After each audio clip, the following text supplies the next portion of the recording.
This is Story Recapped. Today I'm going to explain a horror and thriller film called Like, Share, Follow. Spoilers ahead!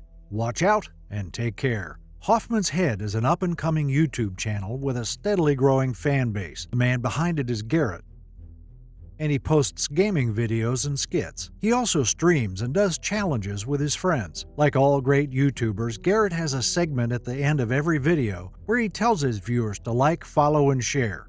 Garrett has reached 2 million subscribers. In his thank you video, Garrett's sincerity and gratefulness are evident. He says, "I love you," to his viewers and gives them a sloppy kiss. At the post office, Garrett asks the attendant, Shell, for his fan mail. Garrett reveals he's a YouTuber and he seems enchanted by her as he tries to prolong their conversation. Shell promises to check his channel out. Before Garrett leaves, he gives her his number. At his father's bookstore, Garrett and his dad argue about his career. His dad urges him to go to college, but Garrett wants to focus on YouTube. To convince him, Garrett gives his dad a check. Garrett's dad is amazed but refuses to accept the money. Throughout his life, Garrett was told to stop clowning around and stop playing games. However, those things are what propelled him to success. Garrett is confident in his ability to entertain, but his own father doesn't have faith in him.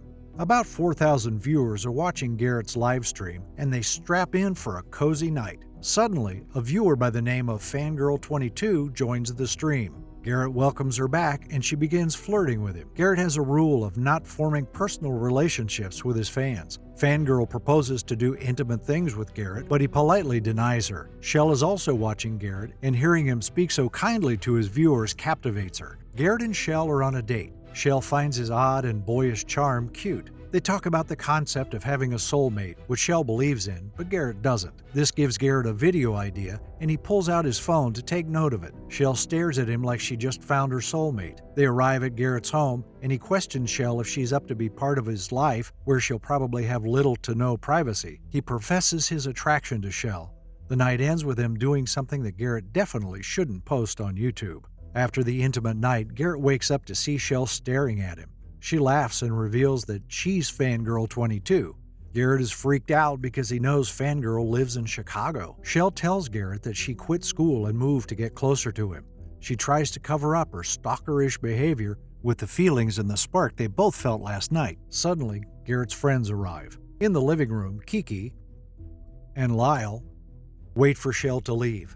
Lyle doesn't see anything wrong with what Shell did. After all, Garrett never explicitly turned Shell down or told her to stop. Shell calls Garrett to tell him about her story. She was about to kill herself, but then she discovered Garrett's channel. His positivity inspired her and ultimately saved her. Garrett listens to Shell's message and chooses not to delete it. At a bar, Garrett is with some friends. Unbeknownst to him, Shell is in a booth watching him flirt with a woman. The woman follows him to the bathroom looking for some action. Garrett denies her and takes her home instead. Garrett leaves the woman's apartment, and in the distance is Shell. The next day, Detective Yarden visits Garrett, who's shooting a video with his friends. The woman he was with last night is dead, though he doesn't suspect Garrett because he seems like the farthest thing away from a murderer. Shell sends a message to Garrett. A few hours pass, and still no reply. Night arrives, and she calls someone and introduces herself as Fangirl. In Lyle's apartment, he welcomes Shell. Lyle plays some mellow music and hands her a glass of scotch.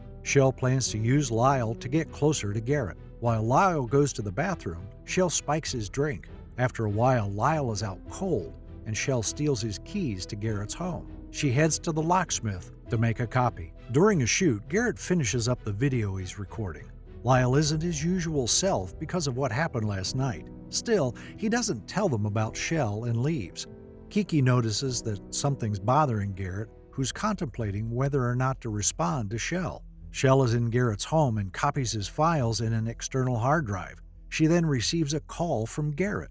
He apologizes for not responding earlier, and he shares about the woman that was murdered. That close encounter with death made Garrett realize that he was unfair to Shell. He tells her that he's willing to give their relationship another shot. Later that night, Garrett is back at home and calls Shell. A faint sound of his own voice is heard. Garrett follows it to the bathroom, where he finds the sound coming from Shell's phone while she's in his bathtub. Garrett leaves abruptly, and he anxiously walks around in the living room. A dressed Shell follows and gets berated by Garrett. He's creeped out once again by her sociopathic behavior. Shell is frustrated because she gave up everything for Garrett, but he gives nothing back. Shell attacks Garrett, then she throws herself onto a table, making Garrett think he pushed her. Her forearm is bleeding and she successfully calms Garrett down. After a while, Shell has covered up her wound and she's starting to regret her decisions. Garrett offers to pay for her trip back to Chicago, but Shell refuses. She then professes her love to Garrett. She doesn't expect him to reciprocate, but she's content in being able to tell him what she feels. Shell invites Garrett to have one last drink with her, and he accepts. Garrett wakes up feeling sick and disoriented. He sees the drink they drank and a note Shell left him. Later, Garrett speaks with Yarden about Shell. He refuses to help him because there's no proof Shell drugged him or broke into his home. It'll be a he said, she said case, and Yarden has no time for that. Shell has been messaging Garrett non-stop. This time he deletes everything and gets new locks installed. Unmoved by his blatant rejection, Shell uses all platforms to contact him. She creates a new YouTube account with outright obsessive login credentials. Garrett is streaming again. A new viewer named Real Girl joins the stream. Real Girl turns on her camera to reveal that she's Shell. Shell announces that she and Garrett have made love. Garrett quickly kicks her out and his fans are left confused. He doesn't address the situation and ends the stream. Shell posts a video where she pleads for Garrett to take her back. Videos making fun of Shell spread on YouTube, branding her as the new overly attached girlfriend. Shell posts more videos, and with each one, she becomes crazier. With this, Garrett is forced to call Yarden for help. In Shell's apartment, Yarden tries to talk some sense into her.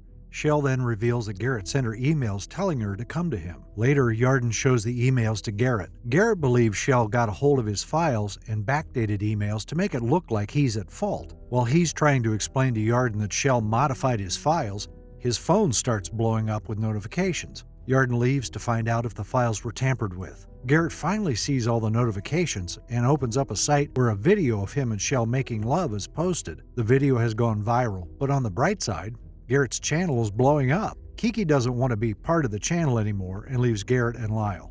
After some time, Garrett uploads a video to update his fans. He doesn't plan to give up the channel, and he hopes his viewers won't give up on him. Garrett also asks his fans to stop harassing Shell because he believes she's mentally ill. Shell plays this part of the video on repeat. She screams out of anger and loses control. After waking up from a nightmare, Garrett gets a call from his father. The bookstore burned down. His father sits with him, joking about cashing in the check. Garrett apologizes because he thinks Shell was behind the arson. He promises to put a stop to Shell and hugs his dad before leaving. With a determined look, Garrett walks up to Shell's apartment and bangs on her door. Shell isn't responding, so he forces his way in.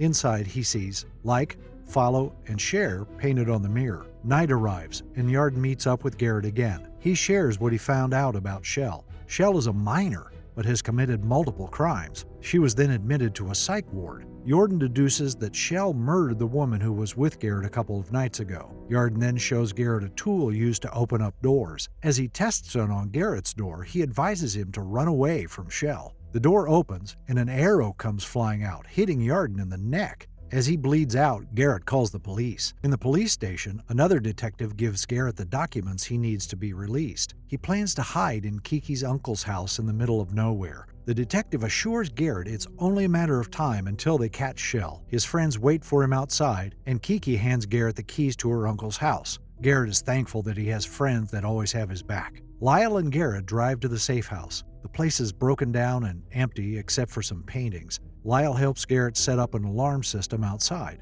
When the strings are touched, wind chimes inside will alert Garrett of a possible intruder.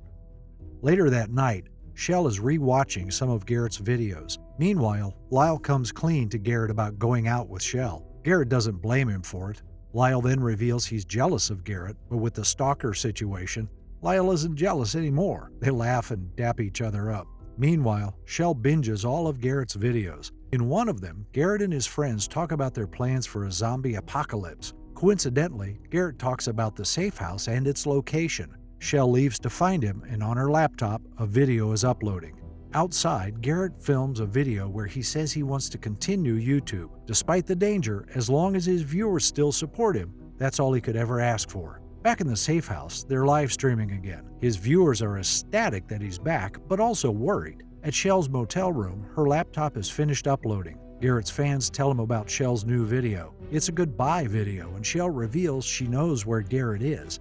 Since she's a fugitive, her life is over. Therefore, Shell plans to be with Garrett, not in life, but in death. Suddenly, the wind chimes move. Garrett checks on it while Lyle keeps the stream going. Garrett shines a flashlight on Shell. Their phones have no signal, so Garrett tells his viewers their location and asks them to dial 911. Outside, Shell, with an axe, plans to cut their power. Garrett's viewers don't take him seriously as they think he's just doing a horror skit. The live stream abruptly ends and one viewer searches up their location. They decide to stay inside and kill Shell if she comes in. However, Lyle realizes that he's not the one Shell is in love with and leaves. Lyle can't get his car to start, and as he goes to check, he sees Shell with an axe. He falls to the ground and cries. Shell walks past him and Lyle runs away. Inside, Garrett hears glass shattering. Then a fire starts. He puts down his weapon and extinguishes the fire. Shell attempts to strike him with an axe, but Garrett blocks it. Shell latches onto him. She trips Garrett, and with a cord, she strangles him.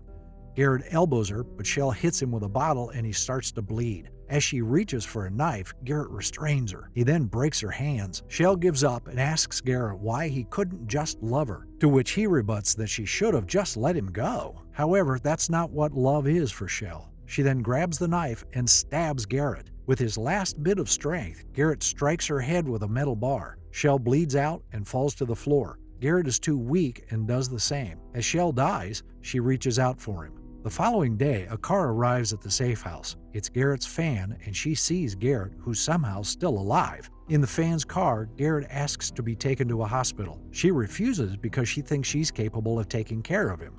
A police car drives past them, and inside is Lyle. The fan plans to take Garrett to her home, take care of him, and show him all her fan art. It seems like Garrett's fans like him, follow him, but they don't want to share him.